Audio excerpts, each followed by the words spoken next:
Genesis 2 verse 5. Genesis 2 verse 5. The guy got a shoma and going to a scripture now. I'm going to read Genesis 2 verse 5. Now no shrub had yet appeared on the earth, and no plant had yet sprung up, for the Lord God had not sent rain on the earth, and there was no one to work the ground. Thank you. Thank you.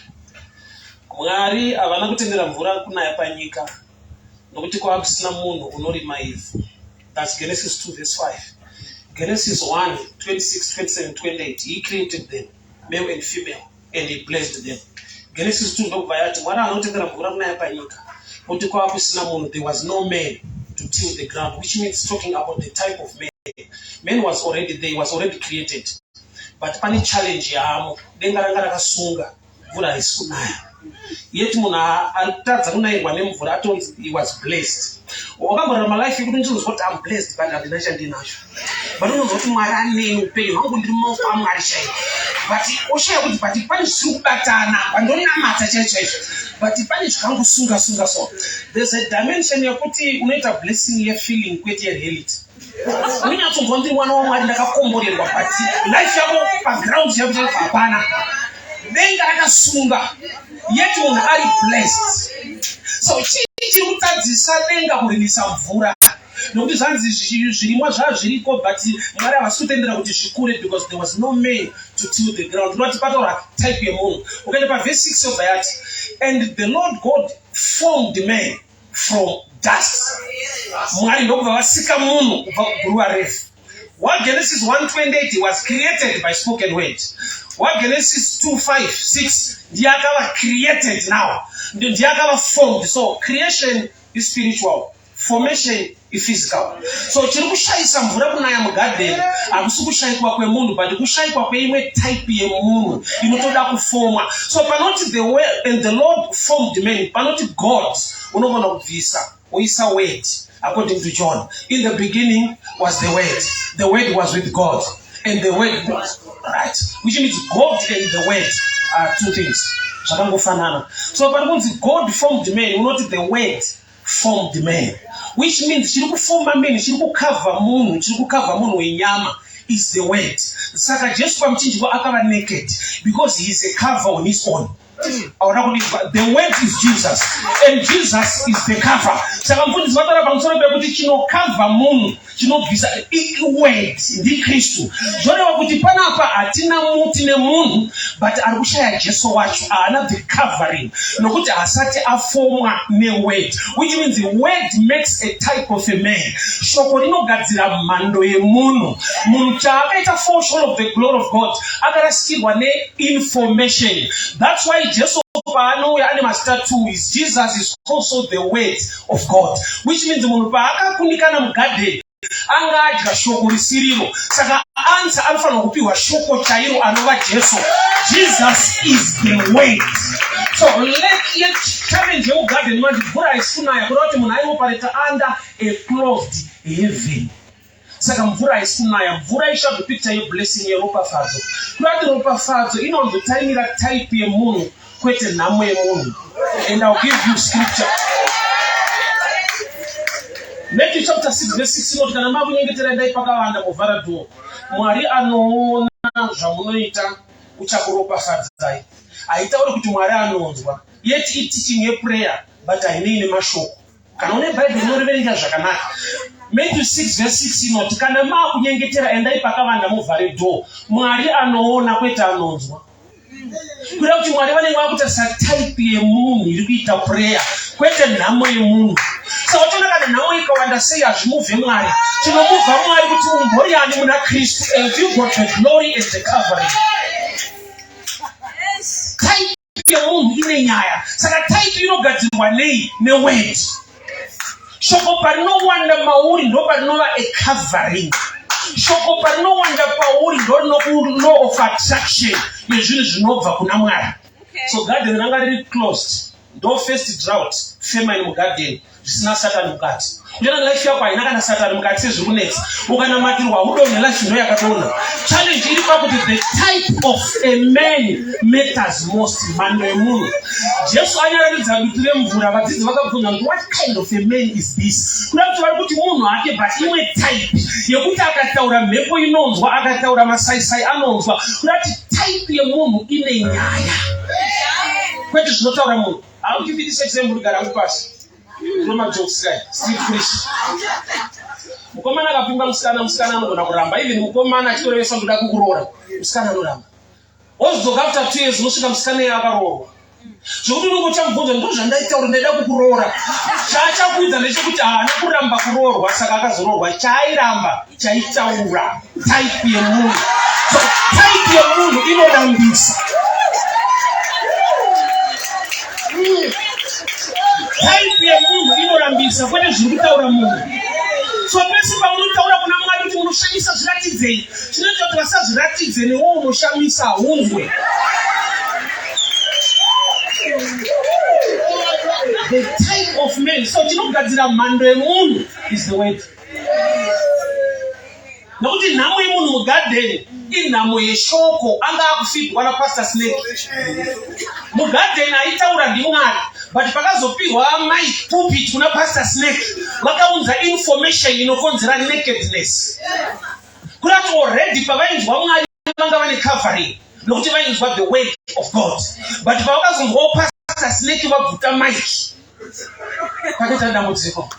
And the problem ina Pastor Snake ndeyekuti vanoparidza zvinonakidza, but zvinoita kuti uzoona kuti uri kunze kwegarden. Munodzingwa makaguta nokuti vanhu vakadzingwa mugarden vangu vasina nzara. Vakadya ndokubva vaguta kwakudzingwa.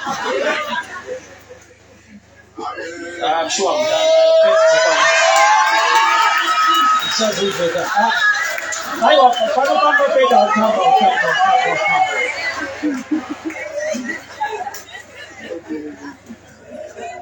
Maybe you can tune in Mani and then do Star FM from 8 to 9. The program na sister Ivunti Wachki, so I'll be ministering as well.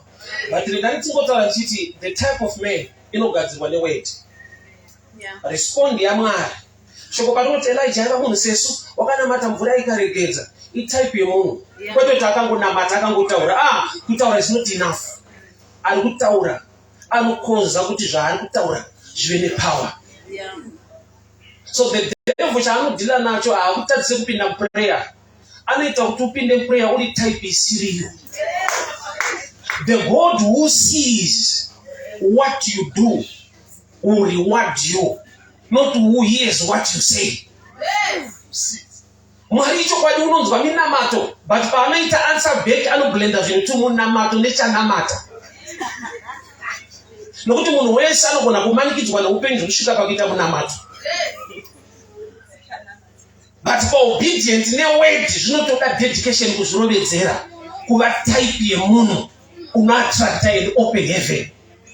And Mwari pakatofoma Bible that God formed man, which means munhu anofanirwa kushanda mugarden, and a small boy cannot. That's why Adam akasikwa ari mudhara akasikirwa graft basa chari chari. Hakuna mwana unoenda kubasa. Mwari havana kusika mwana, vakasika murume mukuru. Why? Nekuda kuti basa roda kubatwa mugarden roda kukura. So there are times yekuti shoko pari kuuya mauri kudya shoma saka upfure. Saka Mwari vanoramba vakavhara the blessing nenyaya yekuti unoita zvekutandara zvekuchechi. You are not serious pakufeed that the soul yako neword. Why? Because chinokupa kukura kudya shoko raMwari. Saka Mwari vari kusika munhu kuti denga rizovhurika nekuda kwekuti type yemunhu yasikwa munhu mukuru. If people fail to mature and to grow in the things of God, kune zvinhu zvisingaitike kwete nokuti Mwari vakakomaka. Unogona kutodiwa naMwari zvekuti haukomborerwe. And I'll give an example. Tine vana isikumba isi. Mwana wangu grade 2 akapasa kuchikora anomutengere motikari. Ndomuda zvekudaro. But even hurumende inogona kutopindira kuti ndisamuke. Hurumende chai. Inogona kuti no under 18. Vanondibata mota. Inyaya yekuti level yake rudo rwangu runokontrolwa nezvaari kwete zvandiri. Hauna kundinzwa. Mwana wangu ndomuda zvekuti but zvandinomuitira zviri control nezera rake kwete neability yangu kana capacity. Ndotoda kumuitira zvihombe but type yake haiti zviombe. Saka utone pamwe pati mwari wako muhombe muzhinji. Ane zvihombe zvaanoita, but ane type yaanoitira.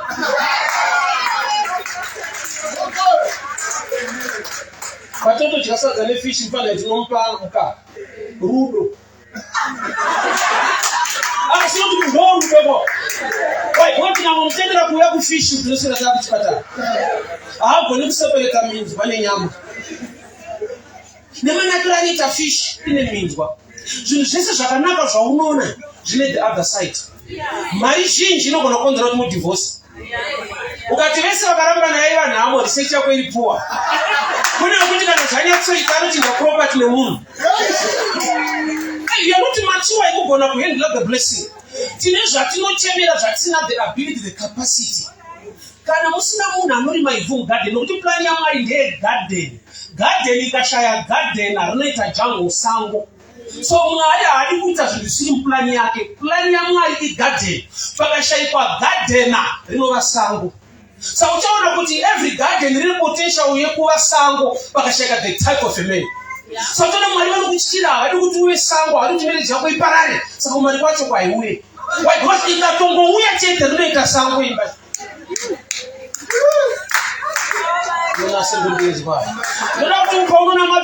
Make me the type of a person. I don't want to end that blessing. There kuva a problem kuropa fadzo. Zvakanaka zvese hazvina kunakira munhu wese. Jesu ane power, but ane miracle one yakati challenge. Akachingwa ngachiwande, fish ngadziwande. Pakasara fish. Pakasara chingwa. Owenzi kapera. Jesu wamasimba ose mune report avanoti bomunyeredza kuti aiwa dzakazosara kudii vakatoti aiwa pakusara kwacho chakasara chakawanda. John chapter 6 chingwa yatikombera zviri tu chinonyanyonaka chii fish ina singanake zvichiwanda zvakanaka zvatoda zviri zvishoma. Haisi kuti Jesu haana power. Three quarters yemadisciples ma-ex fishermen. Saka fish dzikangosara napita unoziva magaya unotodisappear. There are times zekuti Mwari anokuziva kuti zvakati zvikangofamba mushe nokuchati kwacho unotonetsa kuno.